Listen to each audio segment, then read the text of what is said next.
తాడేపల్లిలో ఆంధ్రప్రదేశ్ ప్రభుత్వ సలహాదారు సజ్జల రామకృష్ణారెడ్డి మాట్లాడుతున్నారు. లైవ్ లో చూద్దాం.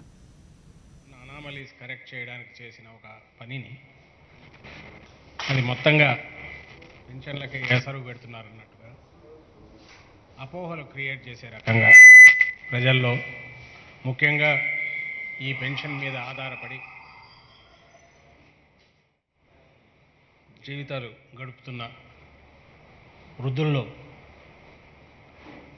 పెద్దవాళ్లలో అపోహలు పెంచడానికి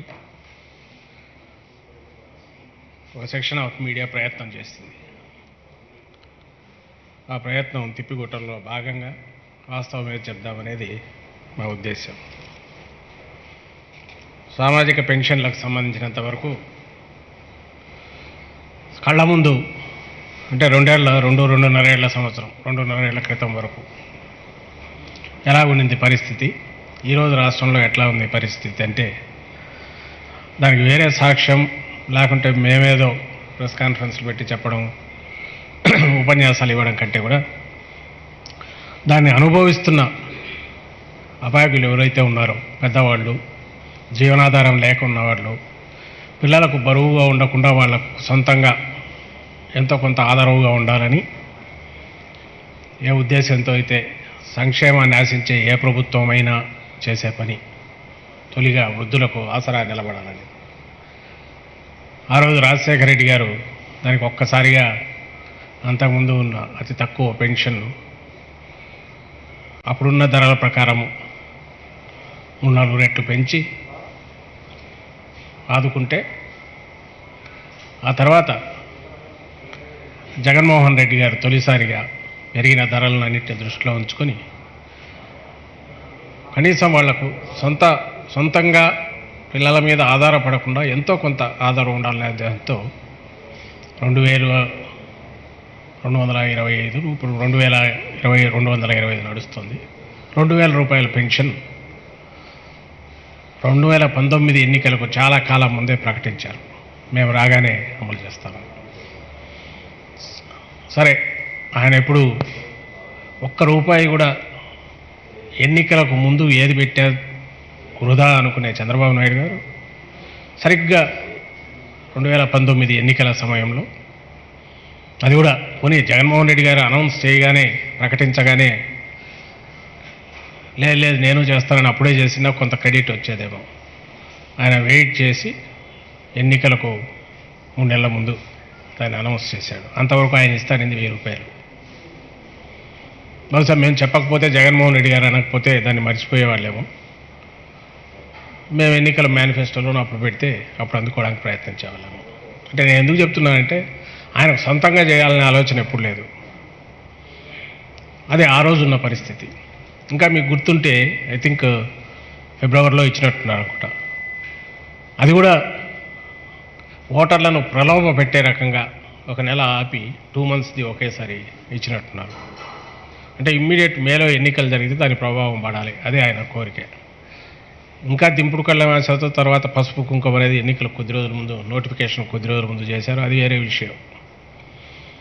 అలాంటిది జగన్మోహన్ రెడ్డి గారు తాను ఏది ప్రకటించాడో అక్కడి నుంచి 3,000 దాకా వచ్చే 5 ఏళ్లలో దశల వారీగా పెంచుకుంటా పోతాననే హామీ కట్టుబడి,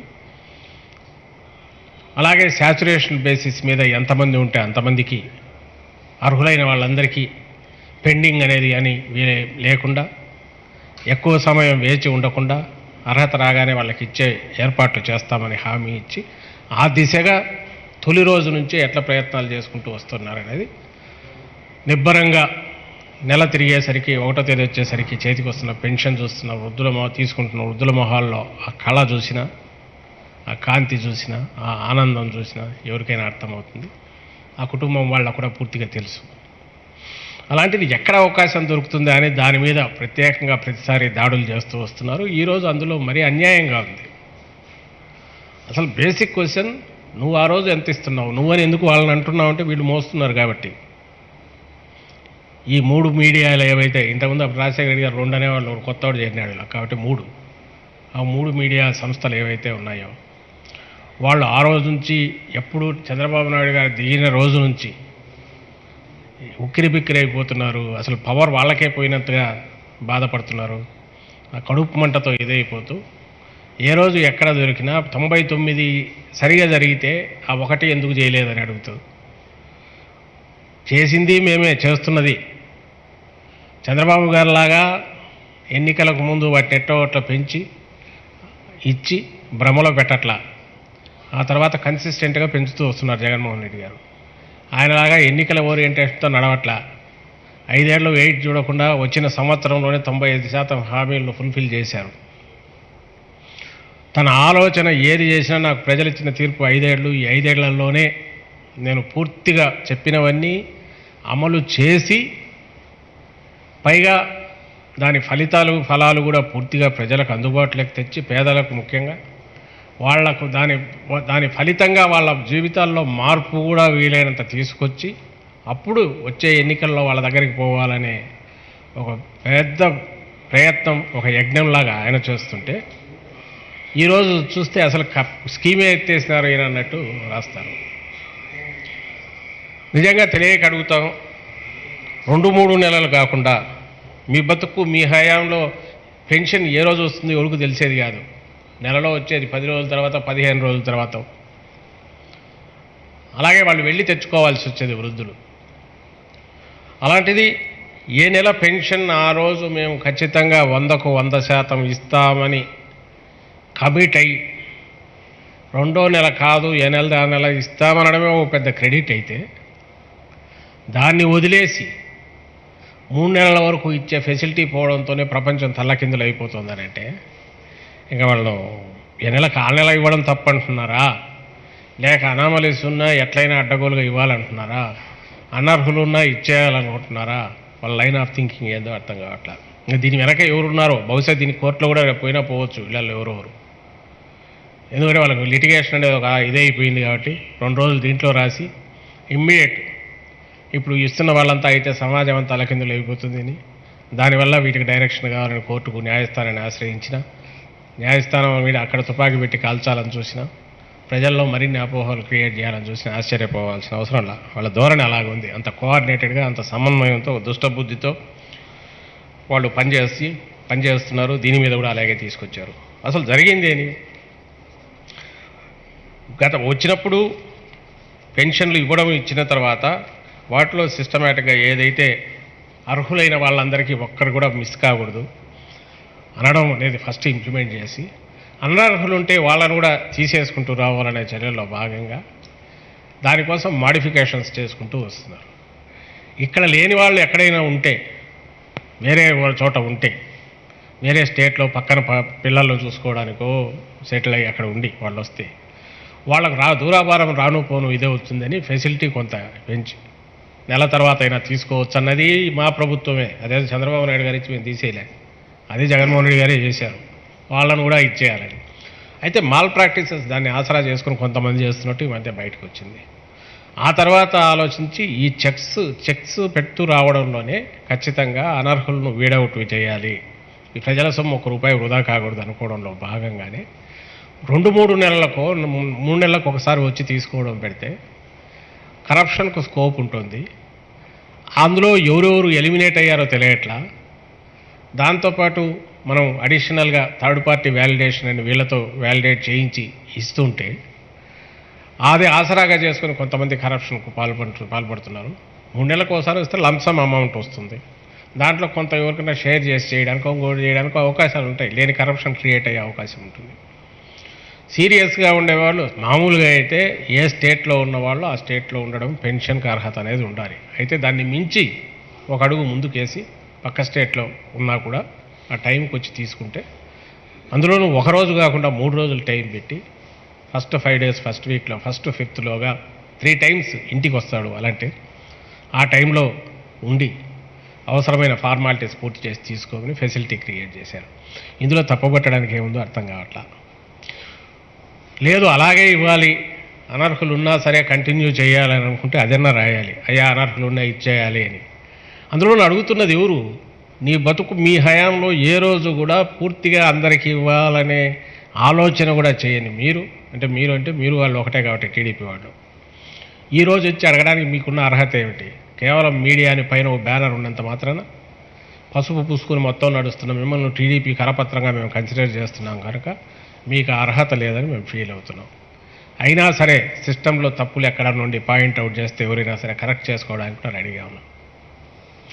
ఇంతటి మహాబ్రహ్మాండమైన పనిని అంటే ఫస్ట్కి వచ్చేసరికి ఫస్ట్ నుంచి ఫిఫ్త్లోగా ఒక సిస్టమ్ ఏర్పాటు చేసి దాదాపు 60 లక్షల మందికి పెన్షన్ పంపిణీ కార్యక్రమం నిర్విఘ్నంగా ఆన్ డాట్ పూర్తి చేస్తుంటే దాంట్లో ఎక్కడైనా సిస్టంలో కింద వరకు పొరపాట్లు గ్రౌండ్ లెవెల్లో జరుగుతుంటే మీడియాగా మీరు ఎత్తి చూపాలి, ఇదిగో ఇక్కడ మీ దీనివల్ల ఇది అవుతుంది, ఇట్లా కరెక్ట్ చేసుకోండి అని తప్పులేదు, తీసుకోవాలి.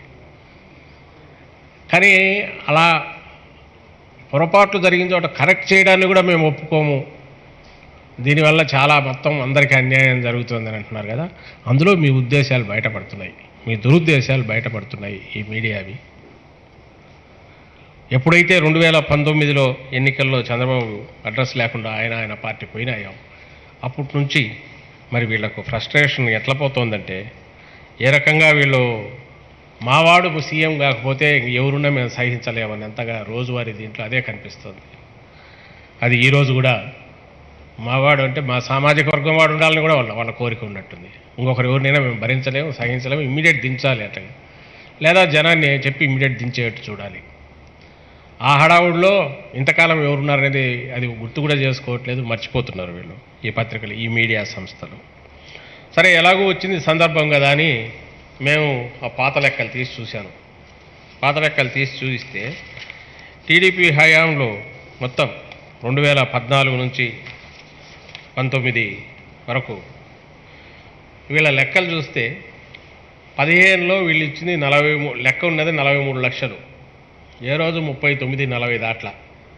16లో 42 లక్షలు, అది ఇప్పుడు కూడా 39, 40 మధ్యనే నడుస్తుంది దాట్ల, 39కే. 17లో రఫ్గా 44 లక్షలు పోయింది, అప్పుడు 40 లక్షల దగ్గర డిస్ట్రిబ్యూషన్, ఫిగర్స్ ఏమో 44, ఎప్పుడు 3-4 లక్షలు తేడా. 18లో 49 లక్షలు లెక్కకు పెట్టారు, 44 లక్షల ఆవరేజ్ మీద డిస్బర్స్మెంట్, అంటే ఒక 5 లక్షలు ఎప్పుడు ఎగిరిపోతున్నాయి. మళ్ళీ డిసెంబర్ 18లో కూడా 50 లక్షలు దగ్గరికి వచ్చింది, అప్పుడు కూడా 46 లక్షలు ఇచ్చారు. నేను మాట్లాడుతున్నది పెన్షన్ల గురించి. ఇంకా ఎలక్షన్లు వస్తున్నాయి కదా, కొంచెం పెంచుతూ వచ్చారు. జనవరికి వచ్చేసరికి 53 లక్షలు చేశారు, ఎందుకంటే మేలో ఎన్నికలు వస్తున్నాయి, ఇంకా మొదలు పెట్టాలని చెప్పి. అక్కడే 53 లక్షలకు వచ్చి అప్పుడు 50 లక్షలు ఇచ్చారు. 50 లక్షల కార్డులకు 50 లక్షల పెన్షన్లు డిస్ట్రిబ్యూట్ చేశారు వీళ్ళు చేసింది. ఇంకోటి తీయించాం, అసలు వీళ్ళు రెగ్యులర్గా ఎప్పటికప్పుడు అడిషన్స్ డిలీషన్స్ చేస్తూ వస్తే ఒక రకంగా ఉండేది. కానీ ఇక్కడ తీస్తే ఈ పెరుగుదల ఎట్లా కనపడుతోందంటే, సరిగ్గా ఏదో వీళ్ళు జన్మభూమిని పట్టుకున్నప్పుడన్నా 1 లక్ష కలుపుతున్నారు. అన్నిటికంటే ముఖ్యంగా ఈ ఎలక్షన్ దగ్గరికి వచ్చేసరికి ఒకేసారి 18 మేలో 2,38,000 చేర్చారు, ఇంకా సంవత్సరంలో ఎన్నికలు. జనవరి 19లో 3,69,000 చేర్చారు, ఫిబ్రవరిలో ఒక 60,000.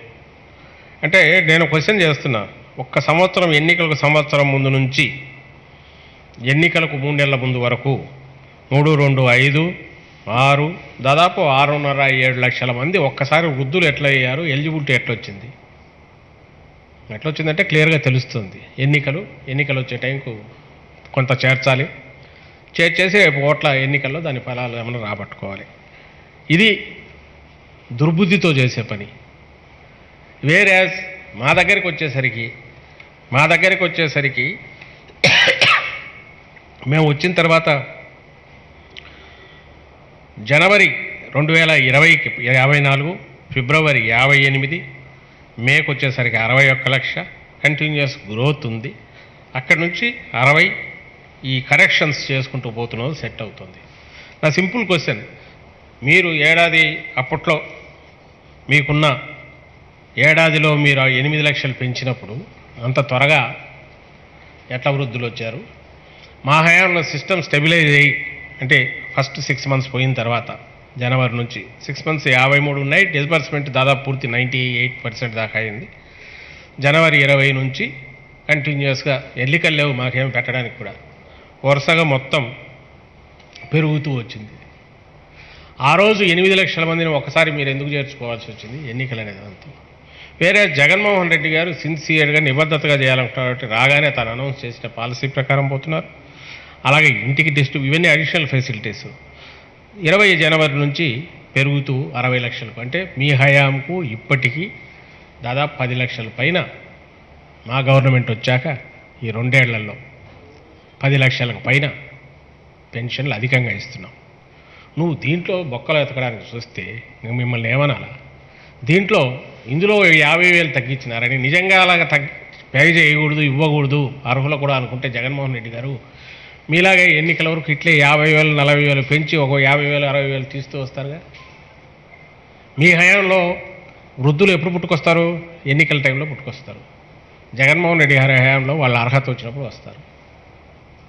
అనర్హులు ఉంటే తీసేయడం అనేది ఏ ప్రభుత్వమైనా చేయాలి. ఆ పని మేము చేస్తున్నాం. ఇది కాక అడిషనల్ మీ హయాంలో అంటే టీడీపీ హయాంలో పెన్షన్ 10వ తేదీ వస్తుందా 15 వస్తుందో తెలియదు. డైలీ తిరిగి పోయి అక్కడ పోయి కనుక్కొని తెచ్చుకోవాలి.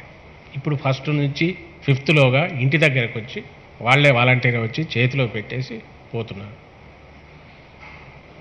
ఇంత స్పష్టంగా నిజంగా వెల్ఫేర్ అంటే ఇట్లుండాలని చెప్పి ఒక నిర్వచనం లాగా ఈరోజు సిస్టమ్ ఉంది. రెండవ ఆస్పెక్ట్ చెప్తా, మేము క్రిటికల్గా కూడా ఉండాలి. ఇంతగా 2 ఏళ్లలో సిస్టమ్ అంతా మొత్తం క్లీన్ చేసి ఎఫిషియెంట్గా నడిపించి 60 లక్షల పెన్షన్లు ఆన్ డాట్ ఇవ్వడం ఒక ఎత్తు, దానికి బడ్జెట్లు కేటాయించడం, దానికి బడ్జెట్లు ఖచ్చితంగా నెల తిరిగేసరికి అమౌంట్ పోయే రకంగా డేట్ కమిట్ అయి చేయడం రెండవ ఎత్తు. టీడీపీ హయాం మొత్తం మనకు అక్కడే సెల్ఫ్ ఎక్స్ప్లెనేటరీ 39 లక్షలు అంటే 390 కోట్లు నువ్వు నెలకి ఇస్తానింది, నువ్వు ఖర్చు పెడతానింది. ఎన్నికల సమయం వచ్చేసరికి దానికి డబుల్, అంటే 2 నెలల ముందు దాన్ని డబుల్ చేసావు. మరి జగన్మోహన్ రెడ్డి గారు ఇప్పుడు నెలకు ఇంకా 5 లక్షలు పెరిగితే పెరుగుతుంది. అంటే సొసైటీలో ఉన్న వృద్ధులు రేట్ ఎట్లా పెరుగుతుందో, ఆ గ్రోత్ రేట్ న్యాచురల్ ఎట్లుంటుందో దాని ప్రకారం పెన్షన్ బర్డన్ కూడా పెరిగేదే. మళ్ళీ 2,500 అయితే 2,500 దానిదైనట్టు పెరిగేదే. ఎక్కడ కూడా డీవియేట్ కాకుండా ఈ రోజుకే ఇప్పటికే ఖచ్చితంగా నెలకు 1,300 నుంచి 1,400 కోట్లు, 1,340 నుంచి 1,400 కోట్లు దానికోసం సపరేట్ పెట్టి పేమెంట్ పోతుంది. నీ 390 కోట్లు 400 కోట్లు ఎక్కడ? ఆవరేజ్ మీద 500 కోట్లు ఎక్కడ? ఈరోజు జగన్మోహన్ రెడ్డి గారు ఇస్తున్న 3 ఇంతలు ఎక్కువ 1,500 కోట్ల దాకా ఈయన నెలవారీ ఈయన ఇస్తున్న బర్డన్ ఎక్కడ? ఏమాత్రం తటపటాయింపు లేకుండా, బరువు ఎంత అనేది చూడకుండా కంప్లీట్ సంతృప్త విధానంలో శాచురేషన్ పద్ధతిలో 1,500 కోట్ల రూపాయల దాకా కమిట్ అయ్యి నెలవారీ చేస్తుంటే, ఇంత భారీ యజ్ఞంలో విధానపరంగా నువ్వు చూస్తే ప్రభుత్వాన్ని అప్రిషియేట్ చేయాలి. అప్రిషియేట్ చేయకుండా బండలేయడం మానేయాలి. ఎస్, కిందికి వచ్చేసరికి లక్షల మంది ఇన్వాల్వ్ అయి ఉన్నారు. బెనిఫిషియరీస్ 50-60 లక్షలు ఉంటే డిస్ట్రిబ్యూట్ చేసేవాళ్ళనండి ఈ కిందికి పంపడంలో కానీ, డేటా ఎంట్రీలో కానీ, లేదా దాన్ని ఎంట్రీ చేసి అర్హులను సెలెక్ట్ వీటిలో చూసినప్పుడు ఖచ్చితంగా కొన్ని ఇబ్బందులు ఏమన్నా గ్రౌండ్ లెవెల్లో వస్తాయి. ఎగ్జాక్ట్లీ మీడియా అక్కడే దాన్ని పాయింట్అవుట్ చేసి ఇదిగో మీరు పెట్టిన కండిషన్ వల్ల ఇబ్బంది ఉంది, లేదా దీనివల్ల ఇది అవుతుంది, లేదా దీనివల్ల దీన్ని మిస్యూజ్ చేసుకునే అవకాశం ఉంది అని పాయింట్అవుట్ చేస్తే సెటరైట్ చేసుకోవడానికి మా ప్రభుత్వం ఎప్పుడూ సిద్ధంగా ఉంది. ఇప్పటికి కూడా తీసుకుంటున్నాం. మీ దుర్బుద్ధి, మీరు చేసే మీ వాటికాల్ అపోహలు క్రియేట్ చేసే విష ప్రచారంలోంచి కూడా గ్రౌండ్ రియాలిటీ ఏదంటే దాన్ని తీసుకొని కరెక్ట్ చేసుకోవడానికి ట్రై చేస్తున్నాం. అయితే మా ప్రశ్న ఏదంటే, మీరు మెడలో ఎముకలు వేసుకోకుండా, మీరు ఏమీ చేయకుండా మేమేదో ప్రజాస్వామ్యం ప్రకారం ప్రజల తరఫున అనొద్దు. మేము తెలుగుదేశం పార్టీని కరపత్రం లాగా రాస్తున్నాం. మా తెలుగుదేశం పార్టీ మా చంద్రబాబు నాయుడు ఆడలేడు కాబట్టి మాకు కంపరంగా ఉంది. జగన్మోహన్ రెడ్డిని చూస్తే మాకు కంపరంగా ఉంది. ఎప్పుడెప్పుడు దిగిపోతాడని కోరికగా ఉంది. అందువల్ల రోజు బండలే వేస్తామని పెట్టుకుని వేయండి, జనం ఎట్ట కావాలో అర్థం చేసుకుంటారు. అంతేగాని దానికి ఒక ఇచ్చి ఓహో పేదల మీద ప్రేమ ఉన్నట్టు వీని అందుకొని ఉద్యమం, పెట్రోల్ మీద ఉద్యమం, ఆ పెట్రోల్ మీద ఎవరు పెంచినారు? ఆ రోజు అడిషనల్గా 4 రూపీస్ చేసింది ఎవరు? మించి దాన్ని ఎక్కడికి పోయింది? ఈరోజు జగన్మోహన్ రెడ్డి గారు రోడ్ల కోసం వస్తుంది, దాన్ని తీసుకొస్తారు, దాన్ని తీసుకొచ్చేసి అన్యాయం ఘోరం జరిగిపోతుంది. ఏదైనా మొత్తం అలాగైపోతున్నారు. దాంట్లో ఒక అంటే ముందే ప్రీమెడిటేటెడ్ దీంతో ప్లాన్తో చేస్తున్న విష ప్రచారం ఏదైతే ఉందో దాన్ని తిప్పి కొడుతున్నాం. మాకు సంబంధించినంతవరకు సిస్టంలో కింద కరెక్షన్స్ ఏమనంటే చెప్పండి. పాలసీ పరంగా రాయాలనుకుంటే నిజంగా స్వచ్ఛమైన మీడియా అయితే ఆ రోజు ఎట్లుంది, ఈ రోజు ఎట్లుంది, రాయండి, కంపేర్ చేయండి. నిజంగా చంద్రబాబు నాయుడు గారు ఏదైనా బ్రహ్మాండంగా చేసింటే ఆయన ఎందుకు జనం రిజెక్ట్ చేస్తారు? ఆ చేసి ఉంటే దాన్ని చెప్పండి. జగన్మోహన్ రెడ్డి గారు ఇక్కడ పొరపాటు చేస్తున్నారండి. కానీ కింద ఎక్కడో ఇదే కాదు, మిగిలిన రేషన్ కార్డులు ఏదైనా 6 పాయింట్ ఏదైతే వ్యాలిడేషన్ ఇది పెట్టుకున్నామో అందులో ఏదైనా పొరపాటు ఉంటే చెప్పాలి. లేదు ఇంకో పాయింట్ యాడ్ చేయండి, ఇంకొకటి ఏదో చేయండి అని చెప్పొచ్చు. పేదరికాన్ని ఈ రకంగా నిర్వచించవచ్చని. అట్లా కాకుండా దీని పరిధిలో రానోళ్ళైనా సరే, అనర్హులైనా సరే, అయ్యా మాకు రాలేదంటే రాలేదనేది పెద్దది చేసేయడం. నిన్న నాడు నేడు స్కూల్లో ఒక పక్క కళ్ళ ముందు కనపడుతున్నాయి, తొలి దశలోనే 15,000 స్కూళ్ళకు పైగా. అవి వస్తే వాటిని చూపాల్సి వస్తుందని అది వదిలేసి ఇంకా సెకండ్ ఫేజ్లోనో తర్వాతనో టేకప్ చేసే స్కూల్స్ ఏడన్నా నీళ్లు గారుతున్న స్కూల్స్ ఉంటే ఆ ఫోటోలు తెచ్చేస్తారు.